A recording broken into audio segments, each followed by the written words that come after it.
Bonsoir Villeurbanne. Quelle joie de vous voir si nombreuses et si nombreux ici ce soir, rassemblés au CCVA. Ce soir, nous sommes réunis pour accueillir Manuel Bompard, coordinateur de la France Insoumise et député de Marseille.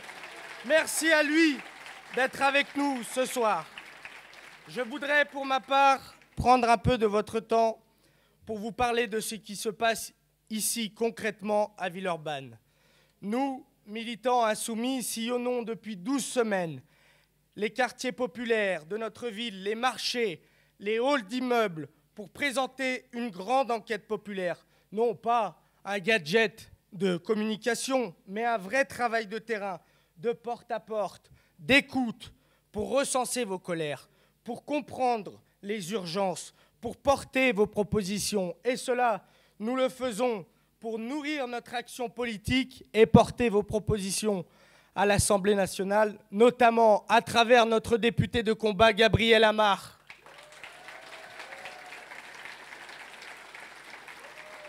D'ailleurs, des formulaires sont disponibles sur les sièges et à l'entrée. Et n'hésitez pas, si vous le souhaitez, à nous rejoindre ce vendredi à 18 h au Totem pour continuer cette enquête populaire et recenser les colères. Ces bases étant posées, vous aurez compris que nous, les Insoumis, nous ne sommes pas de ceux qui disparaissent après les élections. Nous ne sommes pas de ceux qui, une fois après avoir compté les bulletins, vous disent merci et à la prochaine. Non, nous sommes en campagne permanente pour la dignité du peuple, parce que nos vies, nos luttes, nos combats ne s'arrêtent pas entre deux échéances électorales. Et nous le savons, car depuis des mois, le président de la République, Emmanuel Macron, piétine la démocratie lorsqu'il a refusé de nommer à la tête du gouvernement une première ministre du nouveau Front populaire, alors que le NFP était arrivé en tête lors des dernières élections législatives et que la jeunesse s'est exprimée largement pour un projet de rupture.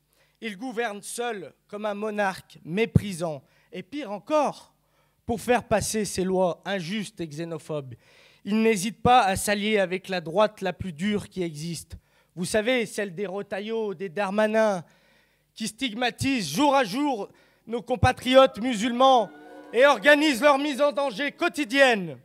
Alors, face à cette situation dangereuse, face à cette alliance mortifère du bloc bourgeois d'une part et de l'extrême droite, nous avons choisi de tenir bon parce que le racisme, il avance.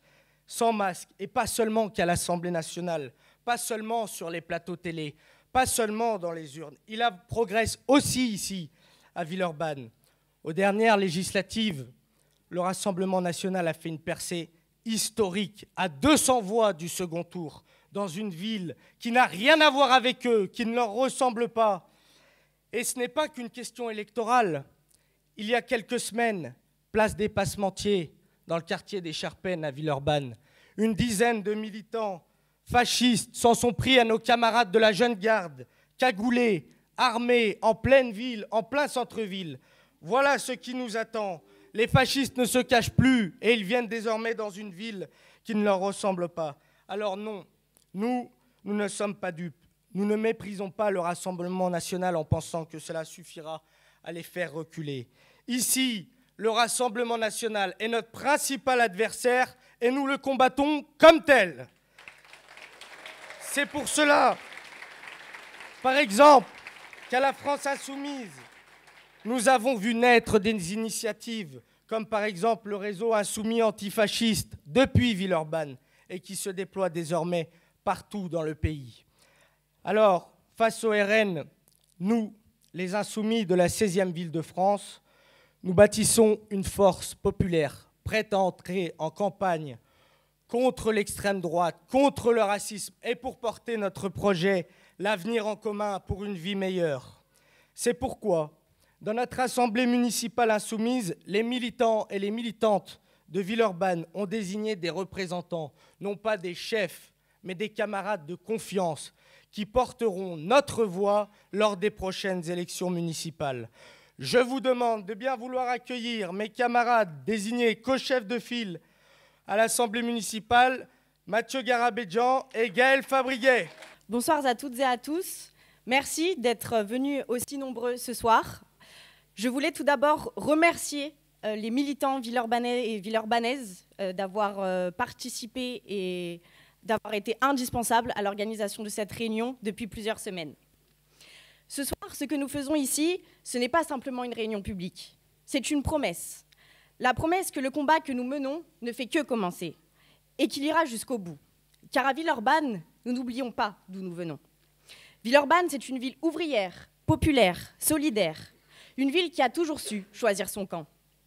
Août 1944, Lyon est encore occupé. Ici, au gratte-ciel, le peuple se soulève. On dresse des barricades, on tient tête à la barbarie. 2 ans plus tôt, en 1942, c'est Jean Moulin qui posait les bases de l'unité de la résistance ici même, à Villeurbanne.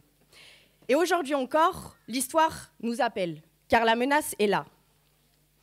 L'extrême droite est à nos portes. Elle dirige des villes, elle dicte l'agenda du gouvernement. Elle diffuse sa haine xénophobe et islamophobe sur tous les plateaux. Et elle rêve du pouvoir, main dans la main, avec une droite décomplexée qui reprend ses obsessions identitaires.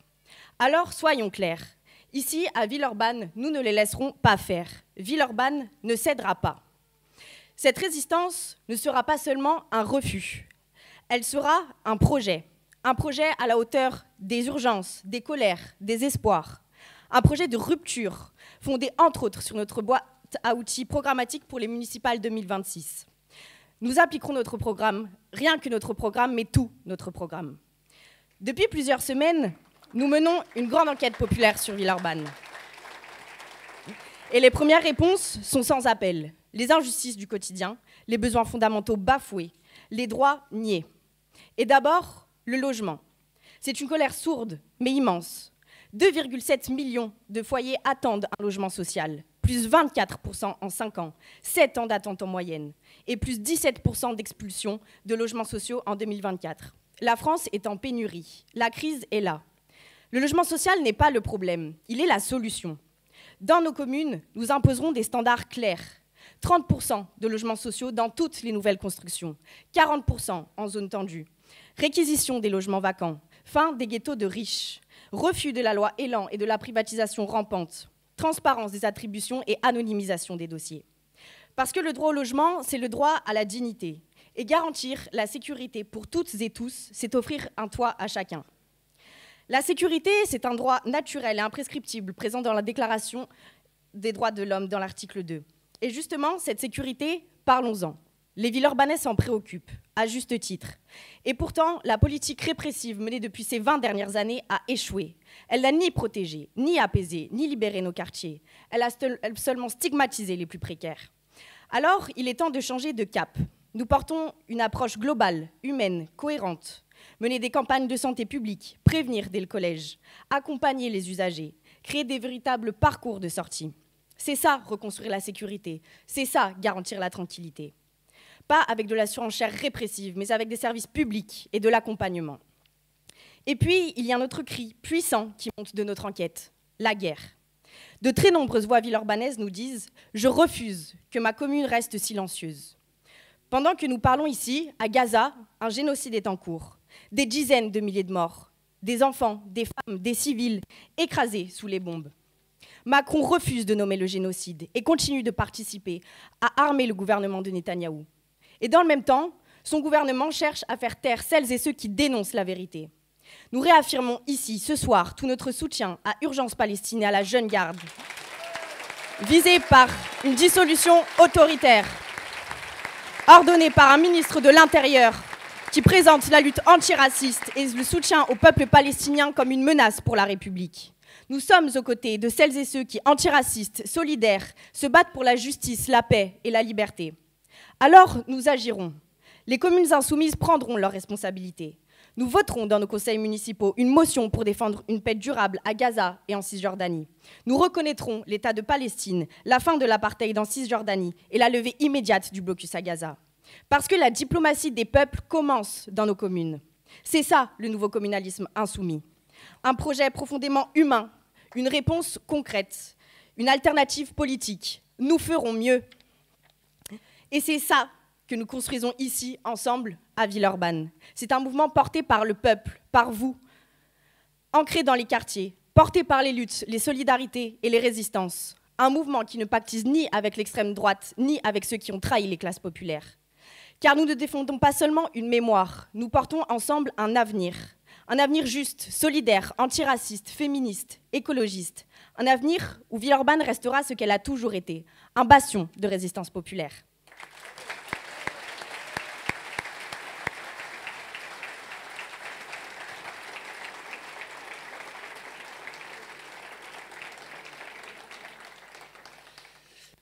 Merci Gaëlle. On est donc les deux co-chefs de file de Villeurbanne. Alors forcément, nos discours vont un peu se répondre, mais en tout cas, je suis très heureux d'abord de vous accueillir. Un grand merci, tu l'as déjà fait Gaëlle, mais un grand merci à tous ceux qui ont tracté, qui ont collé les affiches, qui ont envoyé des messages, qui ont organisé la soirée depuis plusieurs semaines. Merci.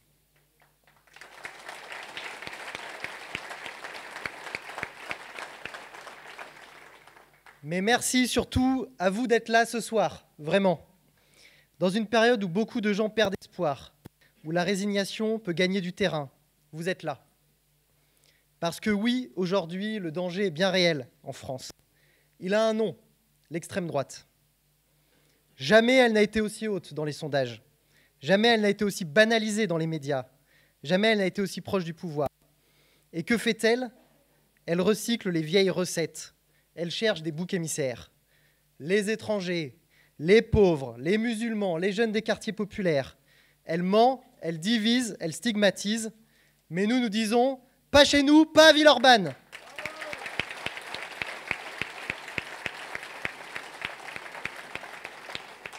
Ici, nous connaissons la fraternité. Ici, nous savons ce que solidarité veut dire. Ici, nous nous battons ensemble pour l'égalité réelle. Avec Gabriel Amar, notre député, avec les militantes et les militants insoumis, Samir en a parlé, Gaëlle également, on a lancé depuis plusieurs semaines une grande enquête populaire. Une enquête pour écouter, pour comprendre, pour faire émerger les propositions des habitants de Villeurbanne. Déjà, des centaines de Villeurbanaises et Villeurbanais ont répondu, on le disait, dans les marchés, dans les halls d'immeubles, pendant les fêtes de quartier. Et qu'est-ce qu'on entend? On entend la galère des loyers, les services publics qui lâchent, les discriminations à l'embauche, les contrôles aux faciès, les humiliations du quotidien. Mais on entend aussi de la dignité, de la solidarité, une envie de justice, de respect.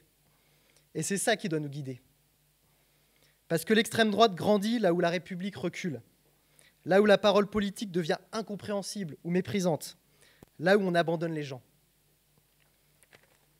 En 2026, forcément, il y aura un rendez-vous, l'occasion de parler d'une vision insoumise pour Villeurbanne. Alors ce soir, et pour compléter celle que Gaëlle a déjà pu vous donner, voici quelques priorités concrètes tirées de ce que les gens nous ont dit dans l'enquête et de ce que nous défendons aussi au niveau national. D'abord, assumer Villeurbanne comme une ville antiraciste, inclusive. Ça veut dire quoi? Ça veut dire agir contre les discriminations, pas juste les condamner. Ouvrir notre maison de l'égalité des droits, former tous les agents de la ville et les élus, lancer des campagnes d'éducation populaire, soutenir les associations qui se battent. Et quand une personne est victime de racisme, d'islamophobie, d'antisémitisme, de sexisme, de LGBTI-phobie, la mairie doit être à ses côtés, partie civile dans les procès, si elle le souhaite bien entendu.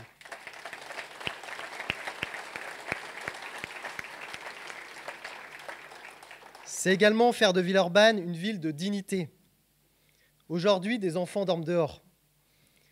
Des personnes vivent dans des logements insalubres, on en a encore visité cet après-midi, pendant que d'autres spéculent sur l'immobilier. C'est inacceptable. Et les communes ont des leviers pour agir. Nous avons commencé à Villeurbanne, nous devons continuer et amplifier nos efforts.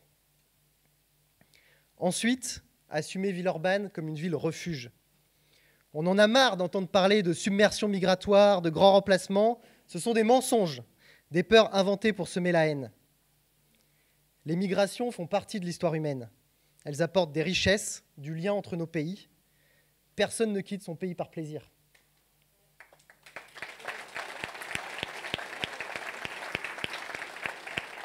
Accueillir dignement, c'est juste humain. C'est aussi faire de Villeurbanne une ville des communs grâce à nos services publics. Les services publics, c'est ce qui tient une société debout. Garantir ces services publics communaux, c'est assurer les besoins essentiels de l'existence, se loger, se nourrir, boire, se déplacer, se cultiver, se soigner. Nous voulons rendre les cantines gratuites, bio et locales. Nous voulons renforcer nos maisons de services publics dans les quartiers et investir dans la santé de proximité. C'est aussi une ville qui a confiance dans sa jeunesse. Aujourd'hui, c'est précarité à tous les étages, études, logements, boulot. Les jeunes dépensent la moitié de leurs revenus pour se loger quand ils trouvent un logement, et 1 sur 2 a un contrat précaire. On ne peut pas leur dire « faites des efforts » alors qu'on leur retire les moyens de vivre. Nos communes doivent soutenir la jeunesse avec de l'espoir et des moyens.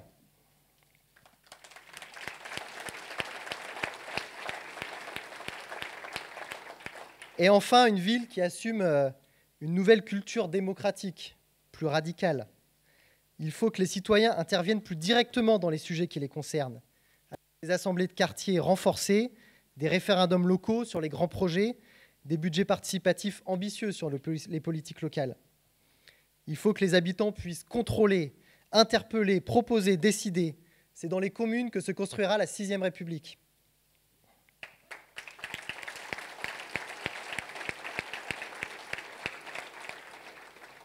Voilà des idées, nos idées, un chemin.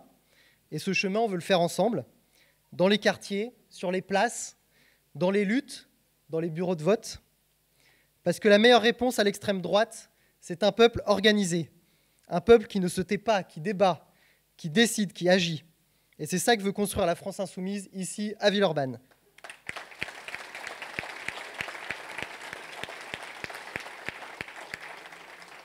Alors pour conclure, je veux vous dire, camarades, amis, curieux venus nous écouter ce soir, organisons-nous, résistons, avançons, vive la solidarité, vive Villeurbanne insoumise, vive la République. Merci Gaël, merci Mathieu pour votre travail essentiel, pour ces remontées d'enquête populaire et pour ces propositions. Je veux vous dire que nous, les militantes et militants insoumis, avons confiance en vous et connaissons la sincérité de votre engagement pour mener la prochaine bataille aux élections municipales. Alors maintenant, j'ai l'honneur d'accueillir un camarade qui s'est battu pour faire de Villeurbanne une circonscription insoumise. Depuis 2022, il porte haut notre ville à l'Assemblée nationale et n'hésite pas à défendre nos idées jour à jour dans l'hémicycle. Je vous demande de bien vouloir accueillir chaleureusement Gabriel Amar, député de Villeurbanne. Vous pourrez leur dire en dehors de ces murs, insultez-nous, salissez-nous. Regardez le résultat.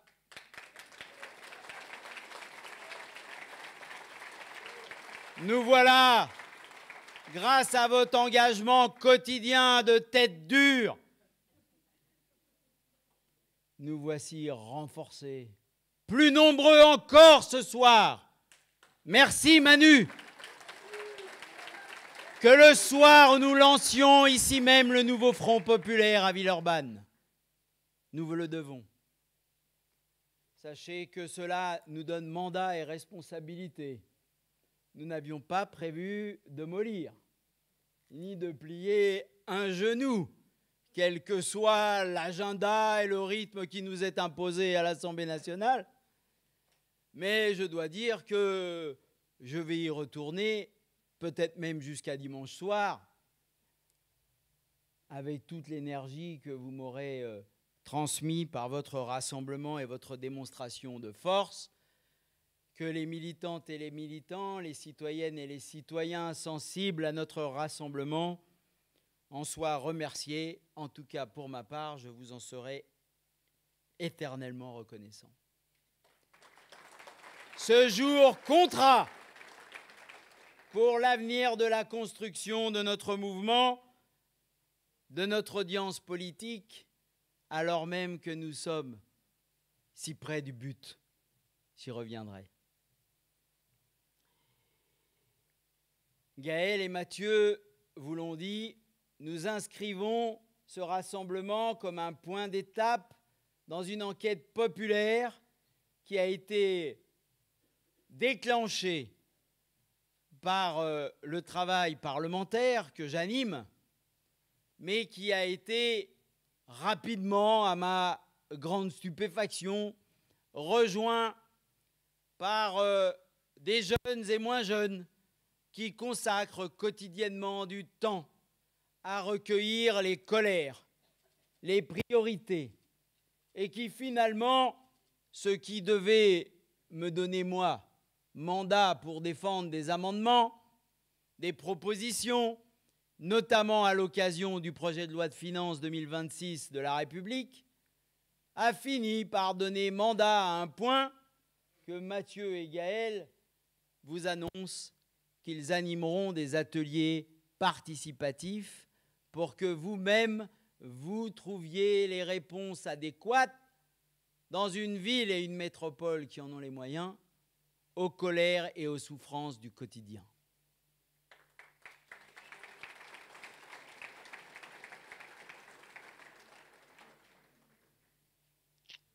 Qu'est-ce qui émerge? Je ne serai pas exhaustif. Des thèmes viennent d'être déjà évoqués par nos chefs de file. Mais je retiens 3 idées qui sont en haut de la liste. La première, c'est le cri des Villeurbanaises et des Villeurbanais qui disent « Assez de génocide à Gaza !» Oui à la paix. Oui à la reconnaissance de l'État palestinien.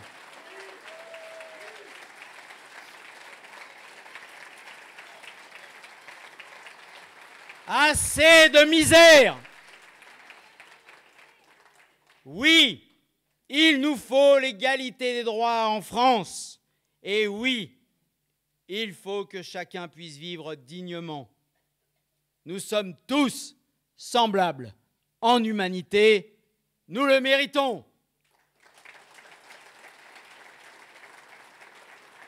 À ceux qui nous disent que c'est impossible, que c'est une utopie, que ça coûterait trop cher ou que c'est trop compliqué, nous répondons, c'est une question de volonté politique. Et nous l'avons. Nous l'avons démontré par la résistance des citoyennes et des citoyens qui se fédèrent autour de nos mots d'ordre de résistance, de nos avancées, mais aussi, nous le sentons à la fois en porte-à-porte chaque jour, nous nous en donnons les moyens à l'Assemblée nationale comme au Parlement européen. Et je crois que nous pouvons adresser à l'ensemble des insoumises et des insoumis qui, chacun à leur poste de combat, tiennent la tranchée sous les boules puantes, sous les menaces, parfois même les menaces de mort dont nous sommes destinataires. Depuis 2023, les horreurs s'enchaînent à Gaza. Des dizaines de milliers de civils assassinés, des enfants mutilés, des hôpitaux visés. Et pendant ce temps, la France macroniste tergiverse, temporise, regarde ailleurs. Mais la France insoumise, elle, n'a pas tremblé dès la première minute en condamnant tous les crimes de guerre et en exigeant le cessez-le-feu immédiat. Aucun crime de guerre ne peut légitimer un génocide. Nous avons soutenu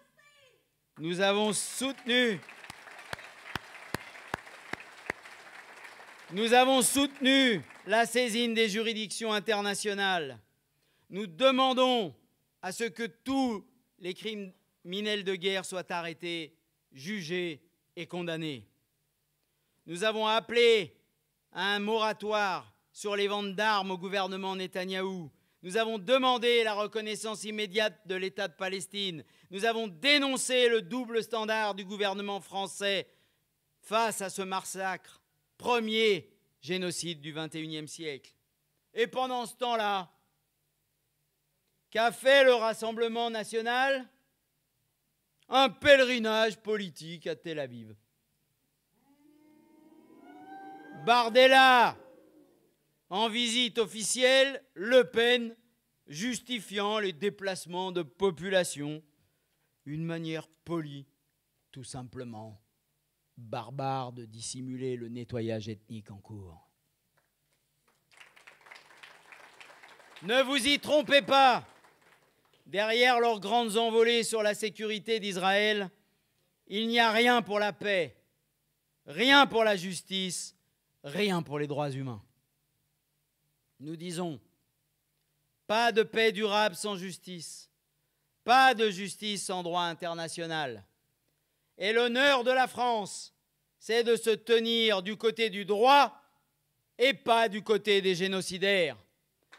À M. Macron, nous disons, il ne servira à rien de reconnaître l'État de Palestine quand il sera vidé de son peuple.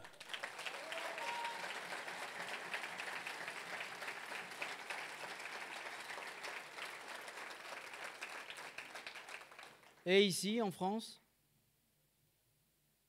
des murs invisibles, discriminants, c'est certain, excluants, toujours.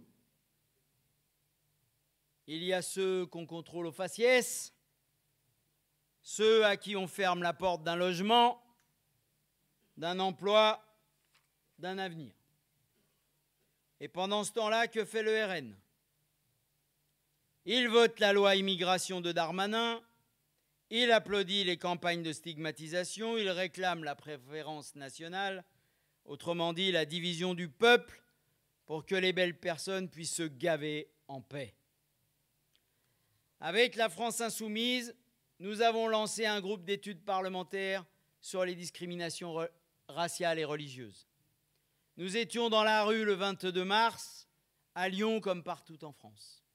Nous proposons un commissariat à l'égalité, un récépissé pour que les contrôles de police cessent d'être à répétition sur les mêmes personnes, minute après minute, quart d'heure après quart d'heure. La fin des discriminations à l'embauche et le rétablissement du droit du sol. Tu nais en France, tu es français. Liberté, égalité, fraternité. Tu vis en France, tu deviens français. Avec nous, ce sera la régularisation de tous les étrangers qui travaillent en France.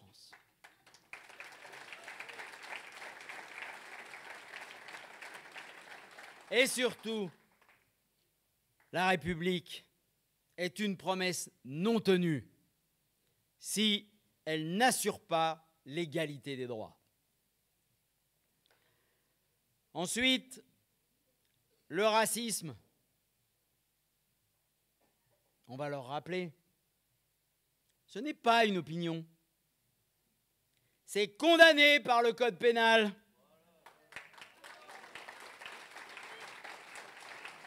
Alors, je le dis à mon tour, nous refondrons la police de la cave au grenier et nous donnerons à la République les moyens de poursuivre et condamner toutes celles et tous ceux qui parlent et agissent en racistes.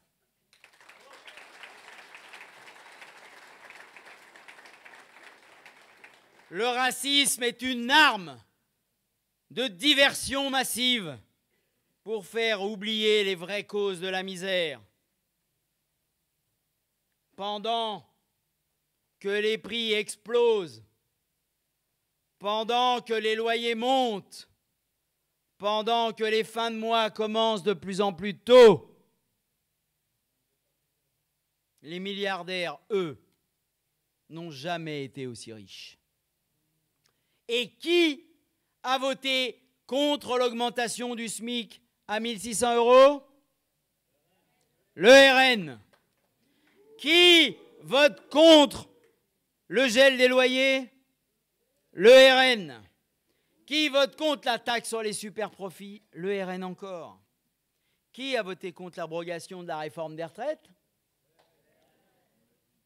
Qui est contre l'égalité salariale entre les hommes et les femmes? Toujours le RN. Et au Parlement européen, attardons-nous. Quand il s'agit de voter un salaire minimum décent pour 25 millions d'Européens, c'est Bardella qui dit non. Il préfère des contrats d'entreprise, je cite, pour faire encore plus de cadeaux aux multinationales, je rajoute. À la France insoumise, nous avons un plan clair sur cette question. Rappelez-le partout et tout le temps. Ils nous ont volé l'élection du mois de juillet. Nous pouvions par décret, et nous ne l'avons pas oublié en chemin, nous le ferons, augmenter le SMIC de 15%. Indexer les salaires sur l'inflation. Nationaliser les autoroutes et la SNCF. Bloquer les prix de l'énergie.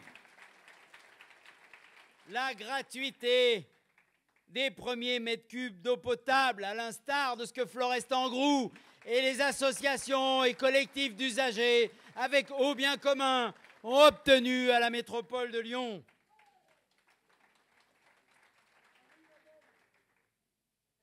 Les kilowatts indispensables à la vie gratuits, des fournitures scolaires, des protections périodiques.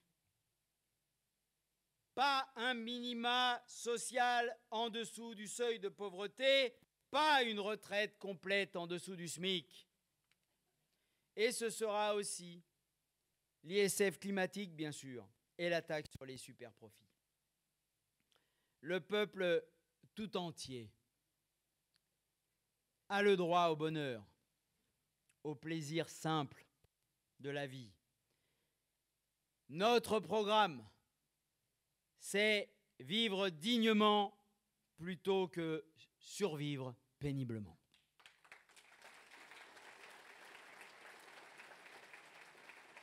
Alors, pendant que la droite macroniste, les Retailleau et consorts, et l'extrême droite s'emploient à diviser le peuple dans nos quartiers, les réseaux mafieux s'enracinent, les fusillades se répètent, les familles vivent souvent dans la peur. Et que répond le gouvernement? Des opérations de com'. Place nette, on pousse le problème plus loin. Des drones, des caméras qui coûtent fort cher aux collectivités locales, qui auraient tant besoin d'être remplacées par des moyens humains. Et que propose le RN? Le retour de la peine de mort. Ouais, vous avez bien entendu, la peine de mort pour les trafiquants. Mais toujours aucune solution pour casser les réseaux à la source.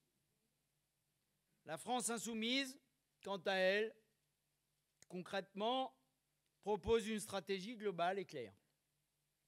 Frapper les têtes de réseau, pas nos enfants dans les quartiers. Renforcer la police judiciaire, légaliser le cannabis et encadrer sa vente, affecter les recettes fiscales à la prévention et aux soins, confier cette politique au ministère de la Santé et pas au ministère de l'Intérieur.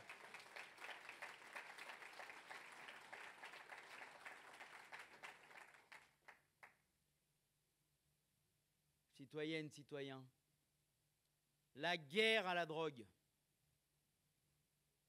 c'est la guerre au peuple quand elle ne vise pas les vrais responsables. Pensez-y. Parce que là encore, il y a beaucoup d'enfumage et si nous n'avons pas voté le texte de loi à l'Assemblée nationale contre le narcotrafic, c'est parce que c'est de la com et qu'il n'y a pas les moyens pour éradiquer le problème à la source. Vous avez compris, nous voulons la paix, la justice, la dignité. Nous voulons une France fidèle à sa devise. Liberté, égalité, fraternité. Et à celles et ceux qui se demandent encore si c'est possible, je commencerai par la formule de Nelson Mandela. Cela semble toujours impossible, jusqu'à ce que ça soit fait.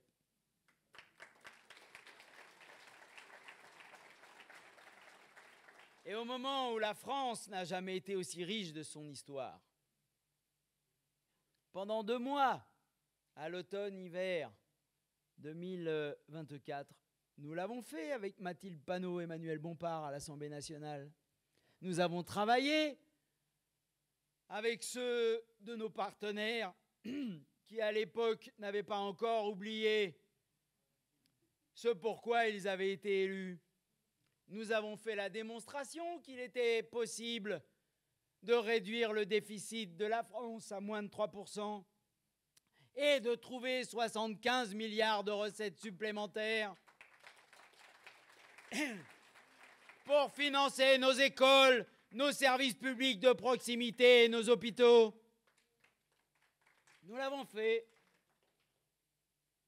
Mais vous avez vu ce que nous avons fait ensuite, quand M. Barnier s'est permis de jeter la copie et de partir au Sénat pour continuer sa petite chanson qui consistait à casser encore plus de sucre sur les collectivités locales, leur prenant 10 milliards alors qu'elles sont déjà à l'os, et de retirer encore 50 milliards au service public de la République.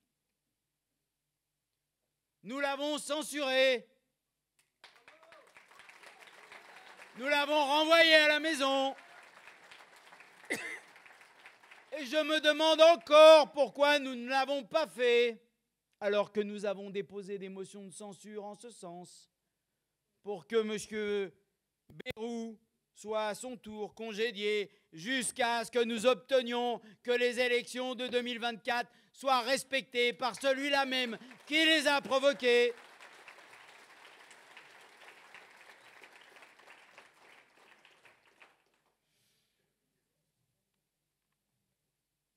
Il me faut finir.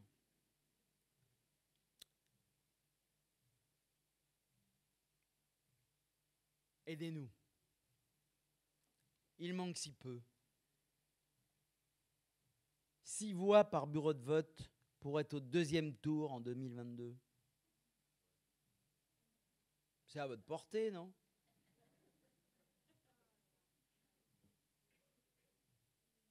À toutes les élections, nous rassemblerons, nous fédérerons.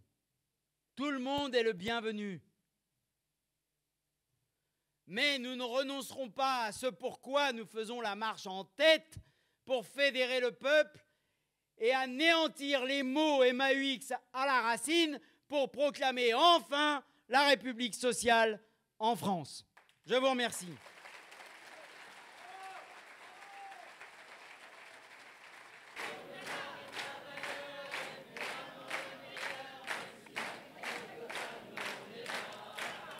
On est là. Merci. Merci Gabriel pour ton éclairage sans détour et pour ton travail à l'Assemblée nationale. En effet, nous l'avons vu, à l'Assemblée nationale, il n'y a qu'une force politique qui se bat concrètement pour l'augmentation des salaires, pour le pouvoir d'achat, pour un cessez-le-feu et contre le racisme. C'est la France insoumise et personne d'autre. Alors maintenant, j'ai le plaisir d'accueillir son coordinateur, celui que nous attendons toutes et tous depuis le début de la réunion, Emmanuel Bompard.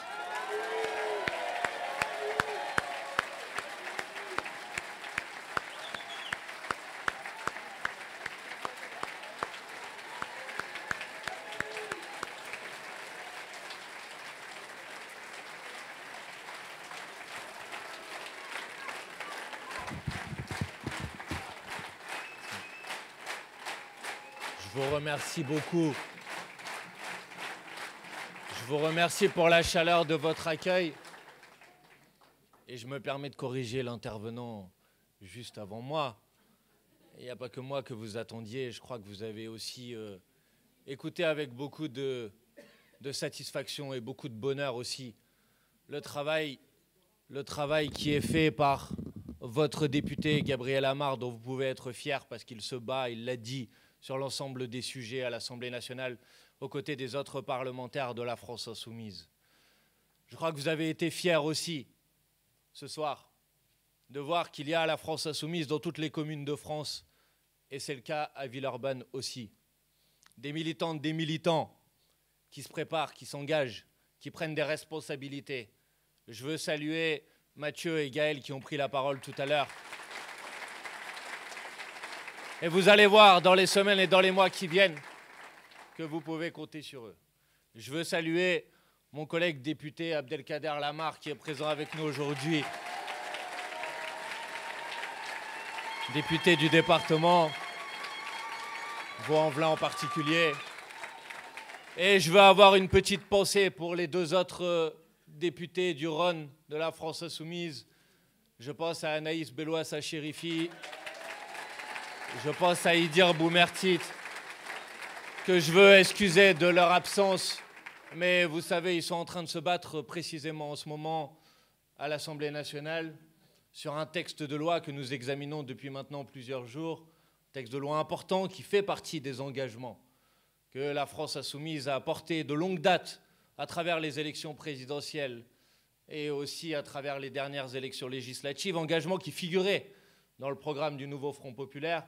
C'est un texte de loi pour ouvrir le droit, la possibilité de pouvoir disposer, choisir librement les conditions de la fin de sa vie. Et c'était un texte important, et c'est la raison pour laquelle un certain nombre de nos collègues députés sont restés à l'Assemblée nationale pour mener cette bataille, mais je sais qu'ils sont avec nous ce soir par la pensée. Et évidemment, ça a été dit, mais évidemment, je salue et je remercie les militantes et les militants de la France insoumise qui se sont mobilisés pendant des jours et des jours pour vous informer de la tenue de cette réunion publique et pour faire en sorte qu'elle soit un succès comme aujourd'hui. Bien sûr, comment pourrait-il en être autrement? Je veux à mon tour dédier notre soirée, notre rassemblement, notre démonstration de force populaire.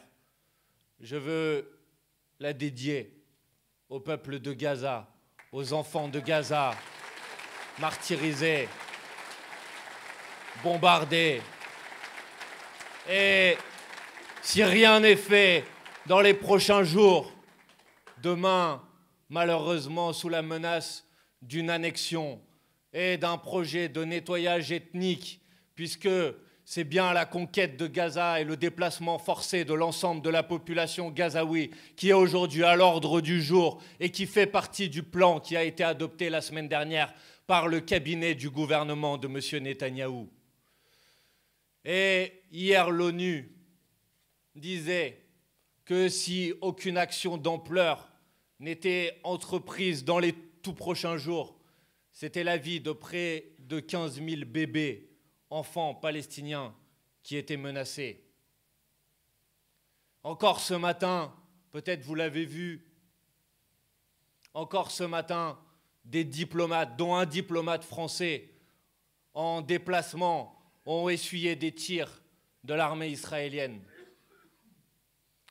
C'est un nouvel épisode après le bombardement qui a été effectué il y a quelques mois contre des forces, y compris des forces françaises de la FINUL au Liban. C'est un nouveau franchissement de seuil d'un gouvernement qui jouit aujourd'hui sur la scène internationale d'une impunité qui est une impunité totale et qui doit désormais cesser. Cette impunité doit cesser et la France doit faire cesser cette impunité.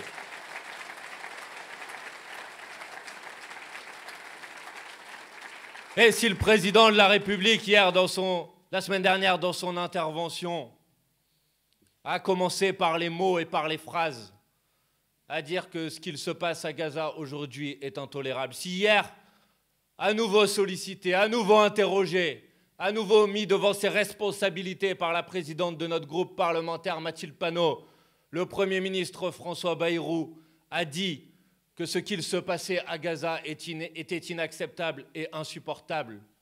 Je veux dire ici devant vous que des mots n'arrêtent pas un génocide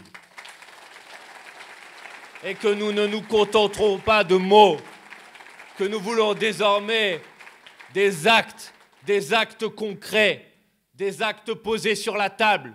Qu'attend la France pour demander immédiatement la réunion du Conseil de sécurité des Nations Unies pour que des entreprises soient faites à l'échelle internationale pour mettre un terme aux armées et aux actions de l'armée génocidaire de Netanyahou. Je sais que beaucoup de gens dans cette salle partagent cette colère, partagent cette émotion. Je sais que beaucoup de gens dans cette salle peut-être parfois se disent « mais on a manifesté jour après jour, semaine après semaine, on a alerté jour après jour, semaine après semaine, et rien ne se passe. » Je sais que beaucoup de gens dans cette salle peut-être ressentent parfois un sentiment d'impuissance face à l'horreur de ce qu'il se passe là-bas. Et je veux leur dire que, évidemment, je comprends et nous comprenons ce sentiment. Mais que c'est le moment où les choses sont en train de bouger. C'est le moment où les lignes sont en train de bouger. Et donc c'est le moment où il ne faut surtout pas abandonner, où il ne faut surtout pas lâcher l'affaire, où il ne faut surtout pas céder. C'est le moment où jamais où il faut se mobiliser. C'est le moment où jamais où on peut arracher enfin des actions de la communauté internationale. Depuis des mois et des mois, bien seul, sous les menaces, sous les accusations ignobles, sous les insultes, depuis des mois et des mois, avec mes collègues parlementaires de la France Insoumise, avec les associations qui sont mobilisées sur le sujet, avec une très grande partie de la population française qui n'accepte pas que la France ne fasse rien et ne dise rien. Depuis des mois et des mois, nous disons reconnaissance de l'État de Palestine. Depuis des mois et des mois, nous disons sanctions contre le gouvernement de M. Netanyahou. Depuis des mois et des mois, nous disons suspension de l'accord d'association économique entre l'Union européenne et l'État d'Israël. Depuis des mois et des mois, nous disons embargo sur les livraisons d'armes. Et jusque-là, nous avions l'impression d'être bien seuls à défendre ces positions. Ces derniers jours, les lignes sont en train de bouger. Oh, nous n'oublierons pas le silence. Oh, nous n'oublierons pas la complicité. Mais l'urgence aujourd'hui, c'est que tout soit fait pour que soit mis fin immédiatement à ce génocide. Et donc nous allons prendre tout ce qui vient maintenant, même si nous n'oublierons pas le temps qu'il a fallu pour que ça vienne aujourd'hui. Pour la première fois aujourd'hui, un chef d'État, la présidente de la Slovénie, devant le Parlement européen, a dit que ce qu'il se passait à Gaza était un génocide. Pour la première fois, une dirigeante d'un pays européen a dit le mot qui correspond à la réalité de ce qu'il se passe à Gaza. Hier, pour la première fois, le gouvernement suédois a pris position pour que soient enfin infligées des sanctions économiques contre le gouvernement de Netanyahou et le Premier ministre d'extrême droite. Pour la première fois, alors que nous défendions cette revendication depuis des mois et des mois, l'Union européenne a accepté qu'il fallait réviser l'accord d'association économique entre l'Union européenne et Israël. Alors certes, pour l'instant, ils disent qu'ils vont envisager de regarder si oui ou non la clause qui est contenue dans cet accord, clause qui nécessite que chaque partie de cet accord doit s'engager à respecter les droits humains. L'Union européenne dit « on va voir si cette clause est respectée ou pas ». Il n'y a pas besoin de voir. Il suffit de regarder les images. Il suffit de savoir ce qu'il se passe là-bas. Il suffit de prendre acte des bilans. Mais pour la première fois, les choses bougent. Pour la première fois, des lignes bougent. Pour la première fois, ceux qui disaient soutien inconditionnel au gouvernement israélien, il y a encore quelques mois, sont en train de dire ce qu'il se passe là-bas est inacceptable. Alors je veux vous dire, s'il y a bien un jour où il faut se mobiliser, s'il y a bien un moment où il faut se mobiliser, c'est maintenant. Alors participez par dizaines de milliers aux prochaines manifestations qui vont avoir lieu sur ce sujet. Parce que si les choses bougent, c'est grâce à vous, c'est grâce à toutes celles et ceux qui se sont mobilisés.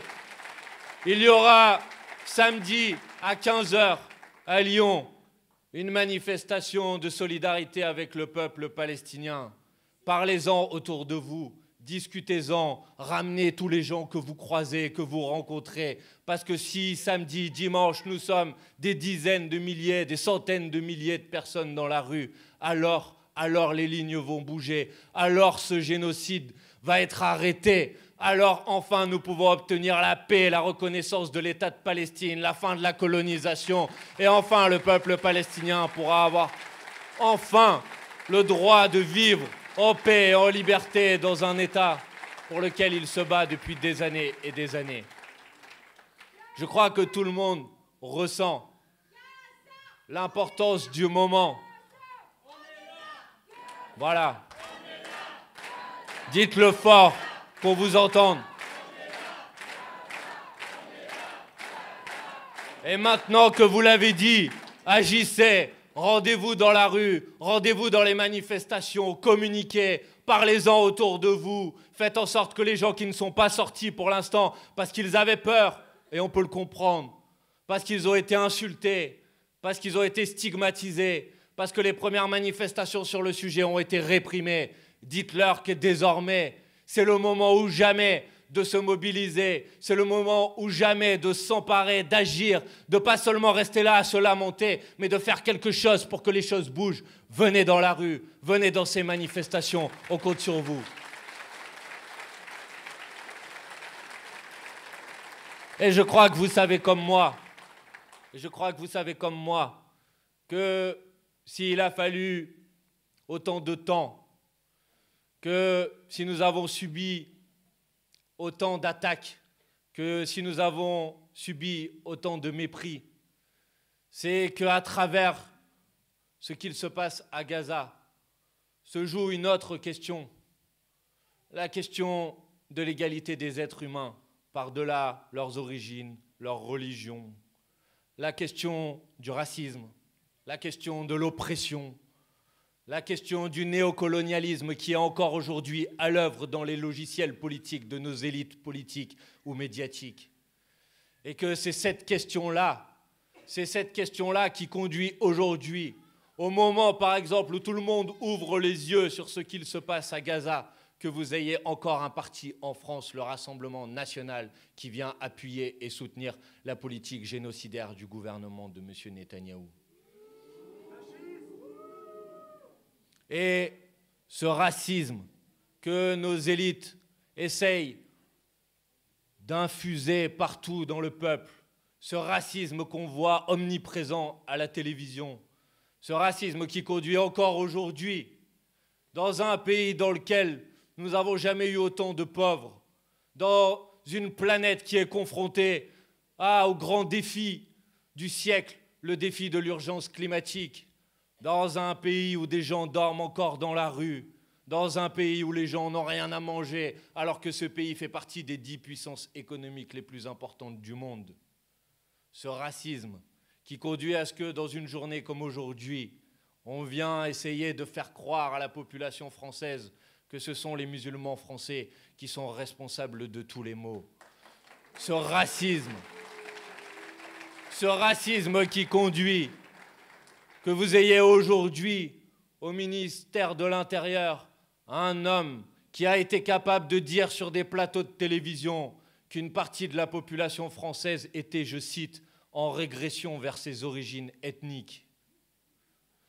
Un homme, ministre de l'Intérieur, capable de participer à une réunion publique, alors qu'en tant que ministre de l'Intérieur, il est aussi ministre des cultes, en terminant son intervention par « abat le voile ». Un homme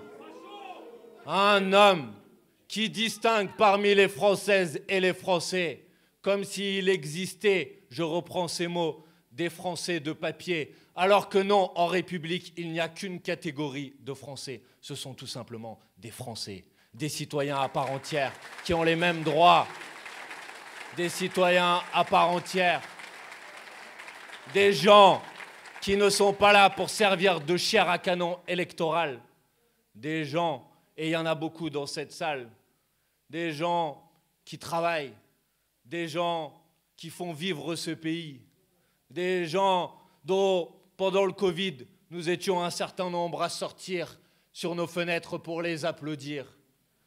Des gens dont je n'ai pas oublié qu'il y a quelques semaines, on fêtait le 8 mai 1945, la libération, tu l'as évoqué, Gaël, tout à l'heure dans ton intervention, tu as parlé du rôle qu'avait joué Villeurbanne dans la résistance et dans la libération.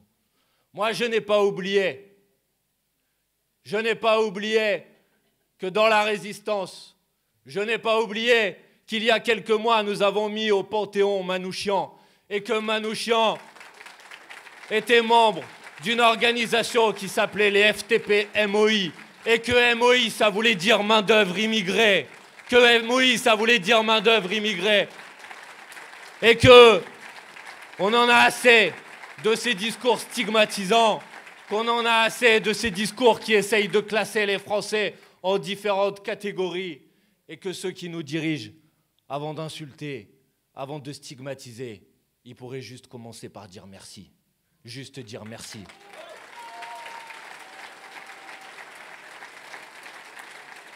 Ce racisme dont tout le monde ressent ces derniers mois, à quel point il a pris désormais une dimension de plus en plus institutionnalisée, quand, y compris au plus haut niveau de l'État, vous pouvez avoir un responsable politique qui tient de tels propos.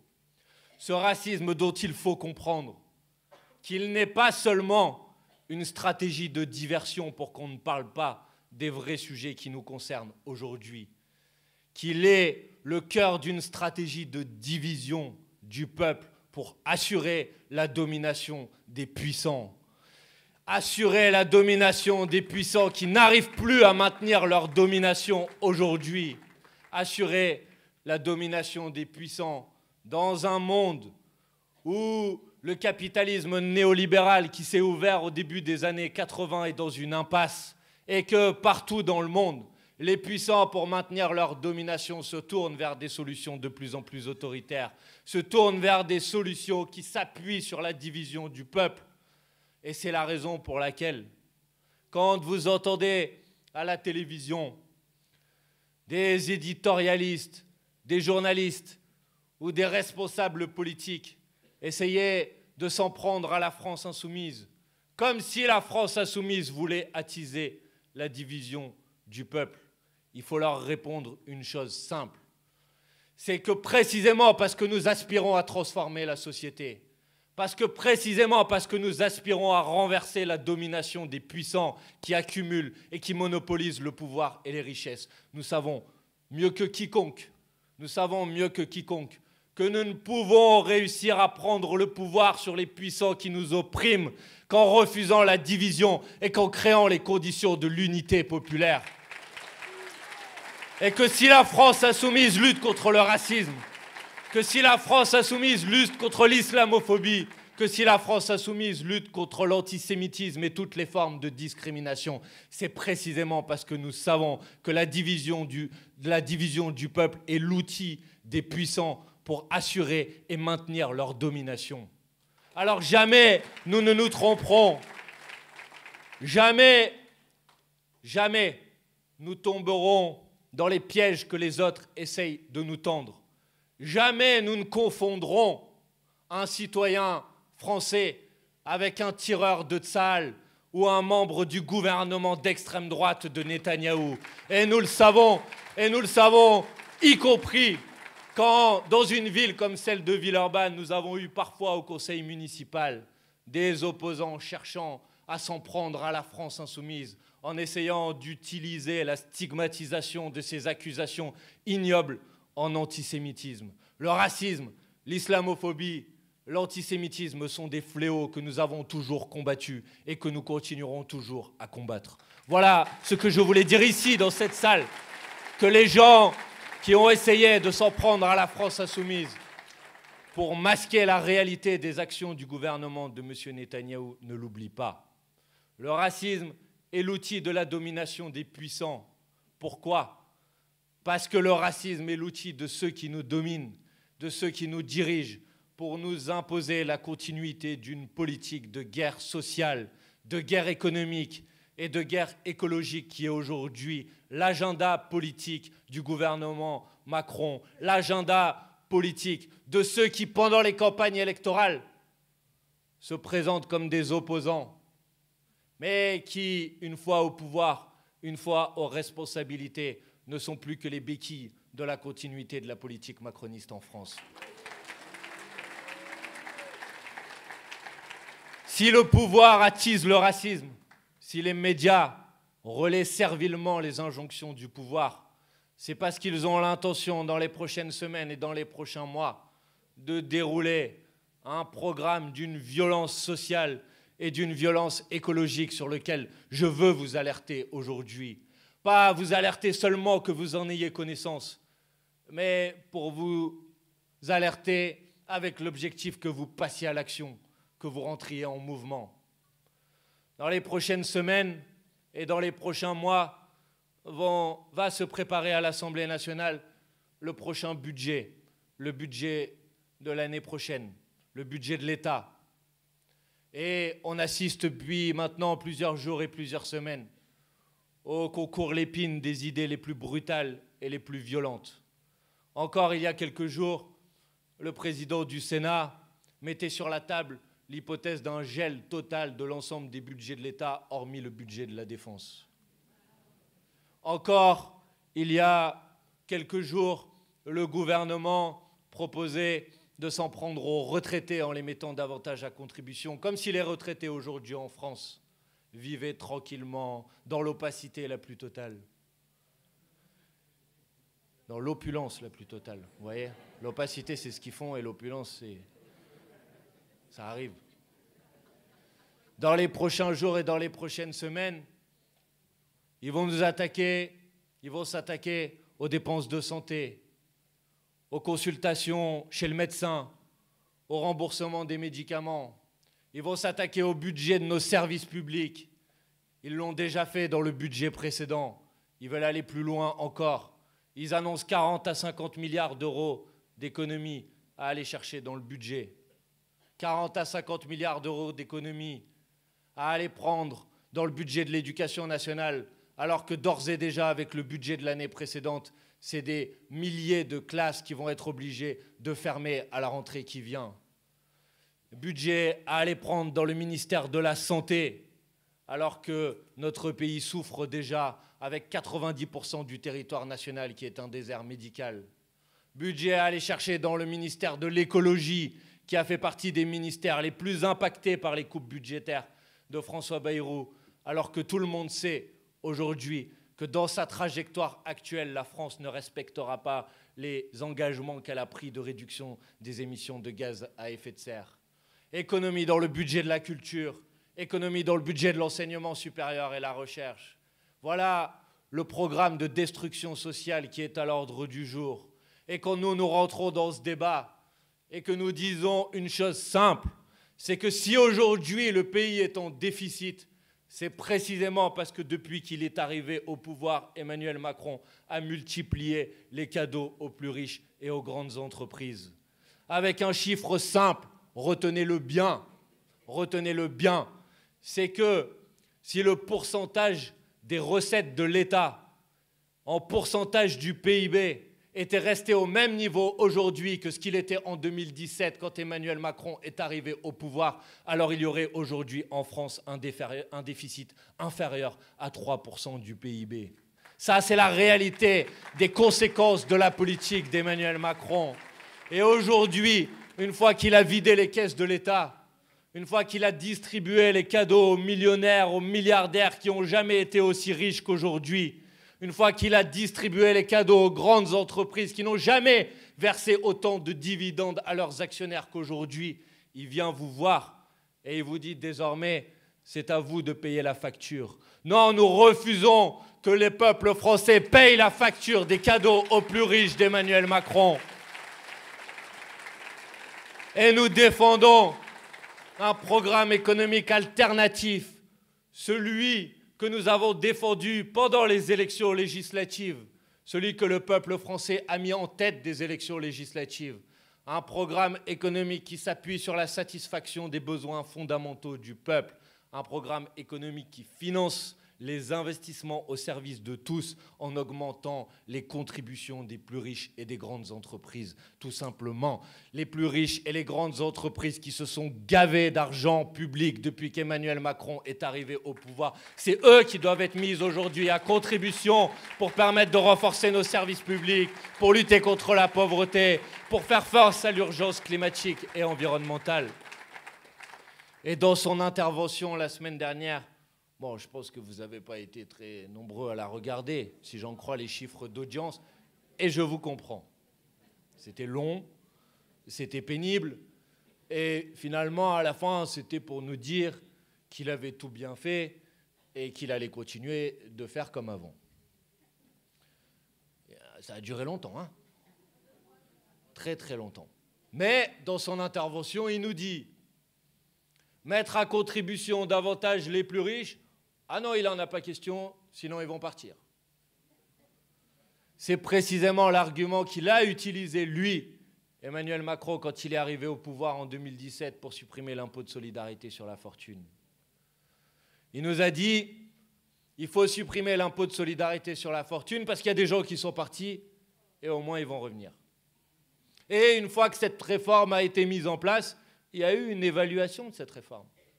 Et l'évaluation de cette réforme, elle a conduit à la conclusion simple, c'est que l'abrogation de l'impôt de solidarité sur la fortune n'avait produit aucun retour de gens qui étaient partis du pays parce qu'il y avait un impôt de solidarité sur la fortune. Et puisqu'Emmanuel Macron a peur que les gens partent, alors je lui propose de reprendre à son compte la proposition que nous avons défendue à l'Assemblée nationale il y a quelques mois, proposition qui a été adoptée par une majorité de députés à l'Assemblée nationale.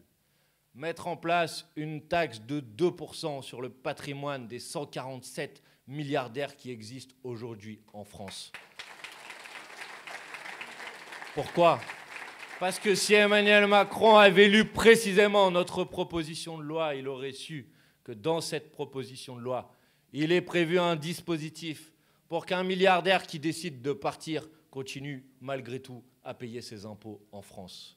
La taxe Zuckman, 2% sur le patrimoine des 147 milliardaires, est un dispositif qui permettrait de faire rentrer dans les caisses de l'État autour de 15 milliards d'euros. Il en cherche 40, il en a déjà 15. Et puis, si vraiment Emmanuel Macron veut 40 milliards d'euros de recettes supplémentaires pour le budget de l'État, alors il pourrait décider de voter une deuxième de nos propositions que nous avons réussi, y compris, à faire adopter il y a quelques mois à l'Assemblée nationale, qui consiste à mettre en place ce que l'on appelle l'impôt universel, qui vise à empêcher que des grands groupes et des grandes multinationales qui ont aujourd'hui une part très importante de leur chiffre d'affaires en France ne payent quasiment aucun impôt en France. Ces entreprises comme ArcelorMittal, qui est dans l'actualité en ce moment, qui utilisent des méthodes d'optimisation fiscale qui consistent à installer leur siège social dans un pays dans lequel il n'y a pas de fiscalité et à faire en sorte que les filiales françaises de ce groupe payent chaque année au siège social installé dans un paradis fiscal une redevance pour avoir le droit d'utiliser leur marque ou pour avoir le droit d'utiliser leur communication. C'est ça les pratiques aujourd'hui d'optimisation fiscale de ces grandes entreprises. Avec la proposition d'impôt universel que nous défendons, l'imposition des multinationales ne se fera plus en fonction des bénéfices déclarés en France, mais en fonction des chiffres d'affaires réellement réalisés en France. Et alors, vous pouvez rentrer 25 milliards d'euros de recettes supplémentaires dans les caisses de l'État. Et comme il voulait 40 milliards d'euros, avec la taxe Zuckman qui rapporte 15 milliards d'euros et avec l'impôt universel qui rapporte 25 milliards d'euros, il a ses 40 milliards d'euros et il peut nous foutre la paix, tout simplement. Mais vous avez entendu, c'est pas ce qu'il s'apprête à faire. Au contraire, il ouvre un débat sur lequel je veux vous alerter. Et je ne serai pas le premier à vous alerter. Parce que je me rappelle que, y compris Jean-Luc Mélenchon, pendant la campagne présidentielle de 2022, avait déjà dit « Attention, c'est ce qu'ils préparent. Ils ne vous le disent pas aujourd'hui. Ils le font dans l'opacité, cette fois. Ils le font dans l'opacité. Ils ne vous en parlent pas. Mais ils s'apprêtent à tenter de basculer sur la TVA, une partie significative du financement de la protection sociale. La TVA, impôt le plus injuste, la TVA qui correspond à 12% du budget des plus pauvres en France, mais seulement à 5% du budget des plus riches en France. Alors si vous basculez le financement de la protection sociale, de la cotisation à la TVA, alors vous faites payer les plus pauvres et vous protégez encore davantage les plus riches. Attention à la TVA sociale, ce débat qui va venir sur la table dans les prochaines semaines et dans les prochains mois, dans lequel ils vont vous dire que la sécurité sociale aujourd'hui est dans un déficit et qu'on est obligé de trouver des nouvelles ressources et des nouvelles recettes. Mais ils ne vous diront jamais que s'il y a un déficit estimé aujourd'hui à 15 milliards de la sécurité sociale, c'est précisément parce qu'il y a 18 milliards d'exonérations de cotisations sociales qui ont été accordées par l'État et qui n'ont jamais été compensées par l'État et que ces déficits ont été créés artificiellement pour ensuite à nouveau vous faire passer à la caisse et vous faire payer la facture. Je prends ici que quelques sujets, il y en aurait beaucoup d'autres. Vous avez vu comment ils remettent sur la table, alors que nous avons été 90% des actifs à nous mobiliser il y a 2 ans contre la retraite à 64 ans, alors que nous avons été une majorité de Françaises et de Français à voter pour l'abrogation de la réforme des retraites, les voilà aujourd'hui nous ressortir le projet de la retraite par capitalisation. Et si je vous disais tout à l'heure, et si j'insistais tout à l'heure sur le rôle que joue le racisme aujourd'hui dans le projet politique de ceux qui nous divisent, c'est qu'ils ont compris qu'un peuple divisé, c'est un peuple impuissant pour faire face et pour bloquer, s'opposer, empêcher, résister face aux mauvais coups qu'a l'intention de nous infliger le gouvernement dans les prochaines semaines et dans les prochains mois. Ces mauvais coups, ils sont sociaux, j'en ai parlé. Mais ces mauvais coups, ils sont aussi écologiques. Et je sais qu'on ne parle plus trop de ce sujet, malheureusement, ces derniers mois, sur la scène politique, qu'on ne parle plus beaucoup des régressions écologiques et environnementales que ce gouvernement multiplie semaine après semaine. On en est témoin à l'Assemblée nationale. Je veux vous alerter solennellement sur le fait que la semaine prochaine, à l'Assemblée nationale, va venir une proposition de loi qui a d'abord été adoptée au Sénat, qui est une proposition de loi qui vise à réintroduire la possibilité d'utiliser un certain nombre de pesticides, en particulier les néonicotinoïdes, ces pesticides tueurs d'abeilles, ces pesticides qui mettent en danger la santé de la population. Que cette proposition de loi qui va arriver lundi prochain à l'Assemblée nationale, dont personne n'a parlé, vise à faciliter la multiplication des projets de méga-bassines, ces projets qui puisent dans les nappes phréatiques, qui mettent en danger notre capacité à pouvoir tout simplement avoir de l'eau pour vivre, pas de l'eau pour qu'elle soit encore polluée au service d'une agro-business et au service des intérêts d'une poignée d'agriculteurs qui s'en mettent plein le dos, plein les poches, sur le dos du plus grand nombre. Je sais que ce sujet est peu évoqué, mais cette question-là, elle va venir la semaine prochaine. Elle est décisive. Elle est décisive. Dans ce projet de loi, le gouvernement a l'intention de couper l'indépendance des autorités indépendantes comme l'ANSES, qui sont précisément les autorités qui sont chargées de délivrer ou pas des autorisations de commercialisation de certains pesticides, qu'ils ont l'intention de mettre en place un comité dans lequel il y aura les organisations agricoles. C'est la FNSEA qui a demandé, qui a travaillé pour que cette proposition de loi voie le jour, des lobbyistes, les géants de la chimie, les fabricants de pesticides qui seront dans un comité qui devra demander à l'ANSES, qui priorisera à l'ANSES les demandes qu'elle va lui faire en fonction des intérêts du marché. Voilà le texte de loi ravageur, destructeur, déflagrateur que nous allons examiner la semaine prochaine à l'Assemblée nationale. Et dans l'état actuel des choses, le Rassemblement national, comme toujours, va être le premier à aller voter. Les Républicains sont là et répondent aux injonctions du président de la FNSEA qui leur a passé des coups de téléphone.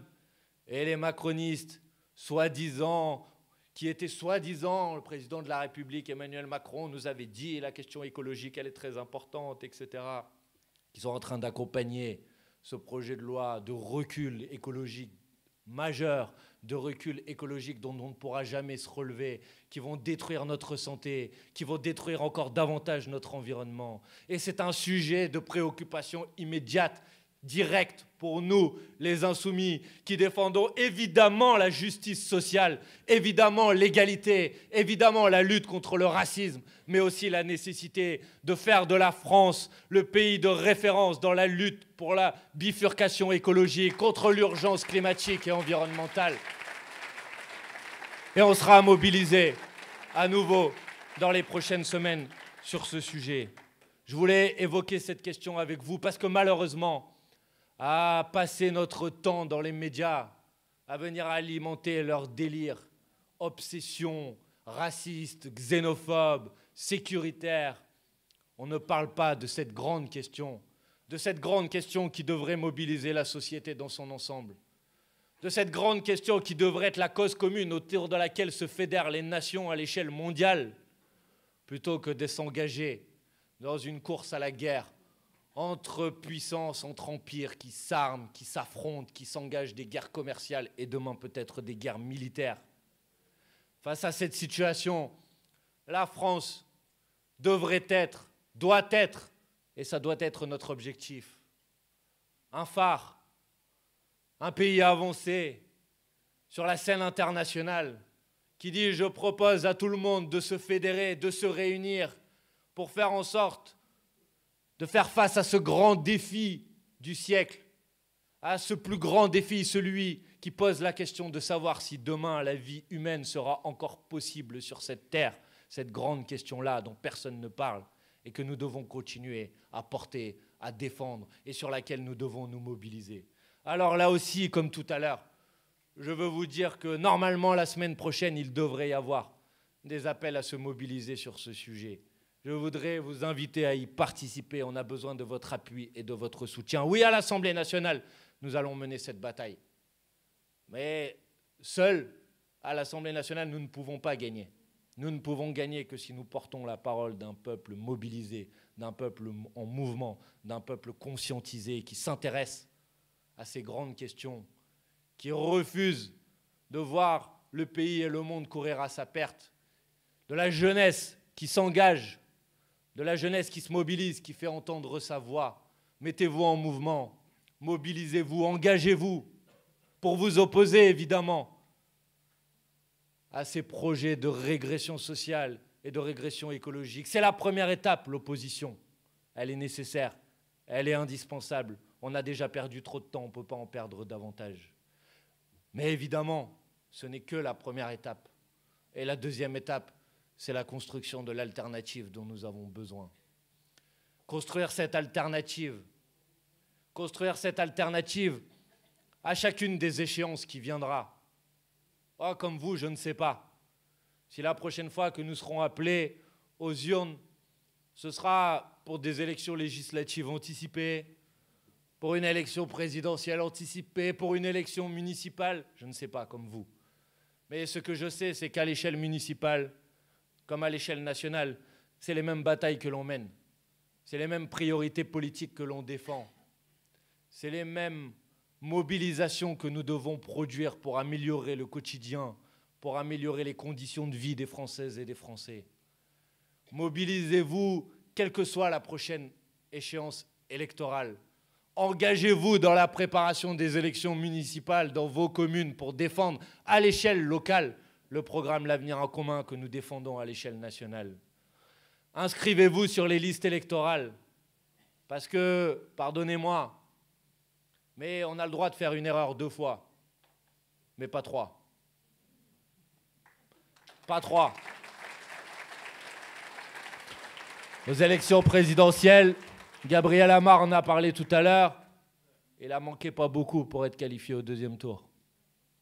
Aux dernières élections législatives, il y a eu une dissolution de l'Assemblée nationale. Et au lendemain de la dissolution de l'Assemblée nationale, je suis sûr que vous en avez croisé comme moi.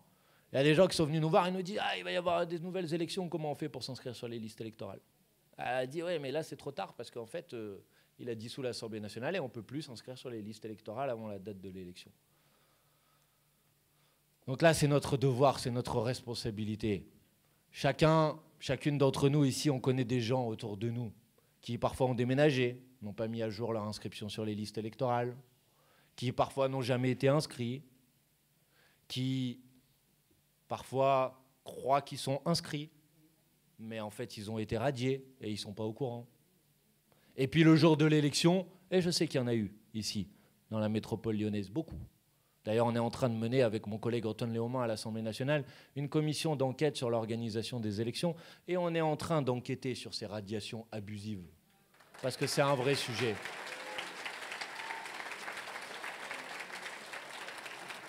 Mais on peut pointer du doigt, et on a raison de le faire, les gens qui procèdent à ces radiations abusives.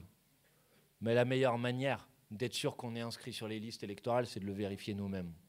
C'est de prendre le temps qu'il faut, et ça ne prend pas beaucoup de temps, pour vérifier qu'on est toujours bien inscrit sur les listes électorales, pour vérifier que dans la famille, tout le monde est bien inscrit, pour vérifier que les familles, les collègues, les amis, ils sont bien inscrits. Parce que si demain, il y a une dissolution de l'Assemblée nationale, eh ben, vous n'aurez pas le temps de vous inscrire à nouveau. Et donc, si vous n'êtes pas inscrit avant, ben, vous ne pourrez pas voter à nouveau pour la prochaine élection législative anticipée. Donc, faites ce travail-là qui conduit à ce que chacun, le jour du vote, peut faire entendre sa voix, peut faire valoir sa voix. Et n'oubliez jamais que le jour du vote en France, c'est sans doute la seule journée dans votre vie où vous avez autant de poids, autant de pouvoir, autant de puissance sur le déroulement des événements que Bernard Arnault, Emmanuel Macron, Bruno Retailleau, je ne sais pas qui, parce que ce jour-là, votre voix, elle vaut 1, de la même manière que la voix de Bernard Arnault, d'Emmanuel Macron, de Bruno Retailleau ou de je ne sais pas qui. Et donc, ce jour-là, c'est la grandeur de la démocratie. Ce jour-là, si le peuple se mobilise massivement, ce jour-là, si le peuple français s'empare de son destin, alors on peut tourner la page de ceux qui nous dirigent depuis tant d'années et on peut ouvrir une nouvelle étape de l'histoire de France. On peut ramener la France à la place qui devrait être la sienne sur la scène internationale. Une boussole de la paix, du respect du droit international, de la défense des droits humains partout dans le monde. Ce jour-là, on peut faire de la France un pays qui se fixe comme objectif d'éradiquer la pauvreté, qui se fixe pour objectif d'être la nation la plus avancée dans la transition écologique dont nous avons besoin. Ce jour-là, on peut construire enfin en France une 6e République dans laquelle les Françaises et les Français ne sont pas appelés à voter seulement une fois tous les 5 ans, mais ont du pouvoir tout au long du mandat, par le référendum d'initiative citoyenne, par la possibilité de révoquer des élus qui ne défendraient pas leurs engagements. Ce jour-là, on peut enfin retrouver le sourire, se mobiliser ensemble, le peuple de France, quelles que soient nos origines, nos couleurs de peau, nos religions, à égalité, pour prendre en charge ces grandes questions, ces grands défis. Voilà ce qu'on a envie de faire ensemble. Et on peut y arriver si on se mobilise tous. On peut y arriver si on se mobilise tous. Marine Le Pen était annoncée à 30% au premier tour de l'élection présidentielle et Jean-Luc Mélenchon a été annoncé à 8%. Et 3 jours avant le vote du premier tour de l'élection présidentielle de 2022, Marine Le Pen était annoncée à 24% et Jean-Luc Mélenchon a été annoncé à 17%. Et ces chiffres-là, vous pourrez les vérifier, ils sont sur Wikipédia, sondage présidentiel 2022. Et que le jour du vote, au moment des résultats, Jean-Luc Mélenchon, il était à 22% et Marine Le Pen, elle était à 23%. Pourquoi ? Parce que des gens se sont mobilisés, parce que des gens se sont mis en mouvement, parce qu'on a eu dans nos quartiers populaires des files d'attente dans les bureaux de vote comme on n'en avait pas eu depuis des années et des années. Mais il en reste encore à aller chercher et à aller mobiliser. Et la bataille politique, elle a d'abord comme principal adversaire la résignation, le sentiment qu'on ne peut pas y arriver, le sentiment que c'est trop difficile, le sentiment que les autres sont trop forts, qu'ils sont trop puissants. Et c'est leur principal artifice pour conserver le pouvoir. Sinon, vous ne pouvez pas expliquer pourquoi un système politique aussi injuste, aussi destructeur de l'environnement, qui produit partout dans le monde autant de malheurs, comment ce système-là, qui est rejeté par une grande partie de la population, comment il peut être aujourd'hui en place ? Il est en place parce que le racisme divise le peuple français. Il est en place parce que la désespérance, la résignation démobilise une partie du peuple français. Et nous, notre rôle, notre objectif, et vous l'aurez entendu dans mes mots, c'est la raison pour laquelle moi je ne suis pas venu ici vous dire que tout va mal. Je suis venu ici vous dire que c'est le temps de rentrer dans la bataille et dans le combat. Parce que quand on rentre dans la bataille et dans le combat, on gagne à la fin, on arrache des victoires et que personne ne vous les donnera, que personne ne vous les offrira sur un plateau. Et que ce qu'on gagnera, on le gagnera parce qu'on l'aura arraché à la force de notre détermination, de notre engagement, de notre motivation. Et on le fera, quels que soient les colibés, les insultes, les campagnes de harcèlement médiatique, les campagnes de dénigrement médiatique, les campagnes d'un paysage médiatique qui suit malheureusement cette dérive fascisante qu'observe aujourd'hui le monde entier. Oh, je ne reviendrai pas sur les insultes contre la France insoumise. Je sais ici dans cette salle qu'il y a des militantes et des militants de la France insoumise. Et que ces militantes et ces militants de la France insoumise, quand ils se lèvent le matin, ils n'ont pas besoin de passer un coup de téléphone à qui que ce soit pour savoir ce qu'ils ont à faire. Parce que s'ils sont engagés dans la France insoumise, ce n'est pas pour obéir à des consignes. C'est parce qu'ils sont révoltés par l'état du monde et qu'ils ont envie de se mobiliser pour que ça change, tout simplement. Et je vais même vous dire, prenons-le avec le sourire, regardez, c'est les sondages qu'ils utilisent pour décrire la situation politique, eux, en face de nous. Bon, depuis qu'ils ont lancé la dernière campagne de dénigrement médiatique contre la France insoumise a gagné 3 à 5 points dans les sondages. Alors, vivement la meute 2 et la meute 3 et la meute 4, et demain on sera au deuxième tour de l'élection présidentielle et on pourra enfin changer les choses dans ce pays. Comme je l'ai dit une fois, notre maxime sur ce sujet, c'est bien faire son travail et laisser brère. Laissez-les parler. Nous, on sait pourquoi on fait ça. On sait pourquoi on se bat. Et on sait qu'à chaque fois, sur un sujet, quand on prend position, et sur tous les sujets que j'ai évoqués ce soir, ça a été le cas. La première fois, ils vont nous attaquer. Ils vont essayer de nous dénigrer. Ils vont, comme disait Victor Hugo, attaquer la forme de la révolte, parce que le fond est juste. Et puis, petit à petit, c'est le fond qui remonte à la surface. Et puis, petit à petit, ceux qui nous ont dénigrés viennent sur les positions qui sont les nôtres. Et puis, à la fin, c'est ceux qui, les premiers, ont tenu le drapeau, ont défendu la position. C'est ceux-là qui ont raison à la fin. Alors, il ne faut pas se laisser intimider. Il ne faut pas se laisser annihiler, anesthésier par ceux qui veulent juste une chose, c'est que ceux qui veulent et aspirent à changer la société restent à la maison. Ils veulent juste une chose, c'est s'en prendre aux mouvements politiques qui résistent, aux mouvements politiques qui ne calquent pas leur position sur ce que les médias attendent que l'on dise, sur ce que les élites qui dominent aujourd'hui attendent ce que l'on dise.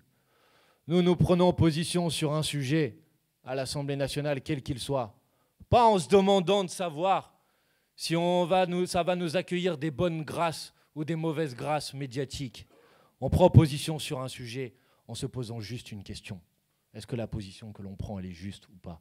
Est-ce qu'elle correspond à l'idée qu'on se fait de la société? Est-ce qu'elle correspond à l'idée qu'on se fait du respect des droits humains? Est-ce qu'elle correspond à l'idée qu'on se fait de la dignité humaine, de nos principes d'égalité, de liberté, de fraternité? Et les autres peuvent parler, peuvent dire. Mais à la fin, c'est la justesse de la position qui l'emporte. Et quand vous doutez, dites-vous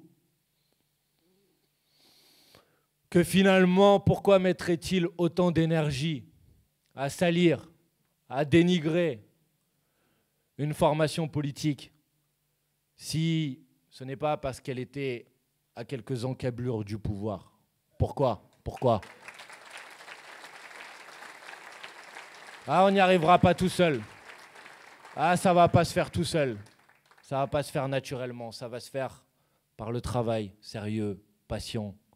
À chacun de nos postes de combat, parlementaires à l'Assemblée nationale, militantes, militants, élus locaux. Chacun a une part du succès de ce que l'on mène entre ses mains. Et puisqu'il doit y avoir dans la salle aujourd'hui des curieux, des sympathisants, des gens qui apprécient sans doute les positions que défend la France insoumise, mais se sont toujours dit « l'engagement politique, ce n'est pas pour moi, c'est pour quelqu'un d'autre ». Je leur dis « l'engagement politique, c'est pour tout le monde, c'est pour vous. Venez nous aider. Vous avez votre place. Vous avez votre place à la France insoumise. Vous avez votre place dans cette bataille. Vous avez votre place dans ce combat. Qu'importe les accusations qui nous seront faites. Vous avez votre place dans cette bataille et dans ce combat, et c'est tous ensemble qu'on peut y arriver. La France insoumise, elle a une fondation. Ça s'appelle l'Institut La Boétie, du nom de Étienne de la Boétie. Et Étienne de la Boétie, il disait une phrase simple, qui sera, pour moi, la conclusion de notre soirée ensemble. Étienne de la Boétie, il disait « Les tyrans ne sont grands que parce que nous sommes à genoux.